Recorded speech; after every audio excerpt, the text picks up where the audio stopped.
So that was an interesting clip. Again, that young girl was one of the more famous child beauty pageant stars. What's interesting is you see in that clip exactly what Hernandez is pointing out. You see very much the sexual commodification of girls. Uh, you see a real feminine performativity that I would say most people would not expect from a child of that age. And one of the other themes is that the real demonization of the mothers on this show. Parents in general, but mothers in particular, don't fare very well in this narrative. And that, I think, sets this show apart from the ones that came before, which, again, didn't really problematize the behavior on the part of the mothers relative to the children. Um, we've heard the use of post-feminism before, and Hernandez is using it as well. As we've mentioned, post-feminism is focuses on the irrelevance of feminism. Um, what Hernandez says is that post-feminism commodifies feminism. It encourages women to engage in high levels of consumption, not unlike what we saw relative to the Real Housewives.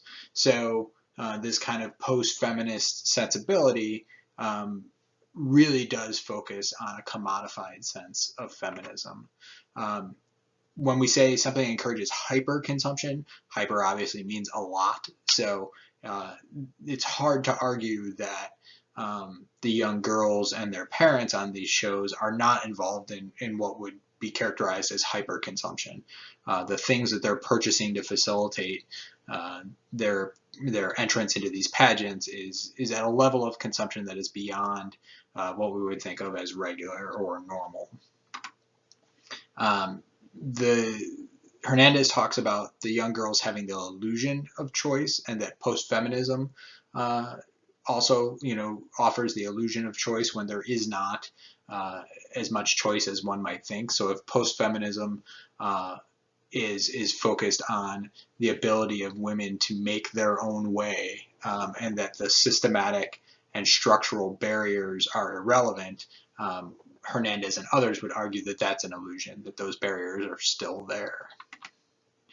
Uh, Post-feminism de-emphasizes the political and emphasizes personal choice. So that choice itself may be an illusion, but the philosophy is that people have choice, people are empowered, and people create their own lifestyles. Uh, for Hernandez, post-feminist femininity is based on sexuality as opposed to traditional definitions of femininity. It's very much focused on sexuality and the performance of femininity in a sexual way. She puts post-feminist femininity into two categories, that of what we would call mean girls, and that of Lolita pageantry. So Hernandez argues there's aspects of both present on toddlers and tiaras. So we'll talk about how both of them figure into this argument. I pulled a lot of images from the movie Mean Girls. I think that's the easiest one. The image you just saw was from the play Mean Girls. Um, Hernandez says that Mean Girls are aggressive, bullies. They have a potential for violence. Ultimately, physical violence is less what characterizes the Mean Girls than damaging relationships and social status. So while the threat of physical violence is there, it's really about relationships and how the mean girl interferes in those relationships and undermines the social status of people. For Hernandez, meanness lies within the boundaries of a repressed femininity. So this is all present on toddlers and tiaras, and we'll see that both in terms of the young girls, but also in terms of their parents. There's another Mean Girls shot. Uh, in the notion of mean girls means that girls and women trespass into an area that socially is occupied by men. the mean, aggressive realm is supposed to be a male role occupied by boys and men. That kind of aggression, either physically or psychologically, outside of this sort of mean girl sensibility, is not typically coded as feminine. For post-feminists and anti-feminists, female success and pleasure are the lead to and are the result of manipulation, aggression, and meanness. So Hernandez is heavily invested in this sort of mean girl philosophy and applies that to toddlers and tiaras. The pageant industry for young girls began in the 1950s. It is a billion-dollar industry.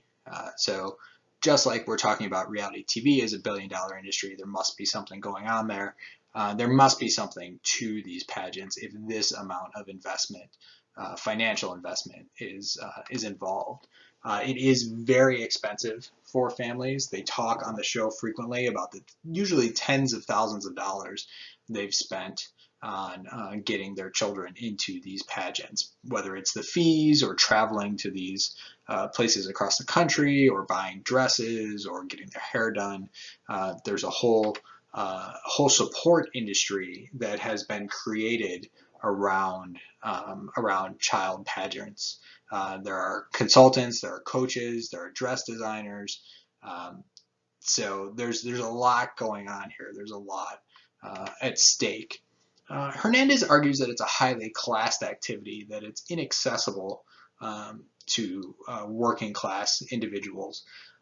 Having watched the show, I do think the preponderance of people that go on the show are not working class. However, there are a fair number of them that I would argue probably are working class and may well be going into a great deal of debt to support this activity. So the clips we're going to watch next are about the coaches, which again is part of the support industry related to child pageants.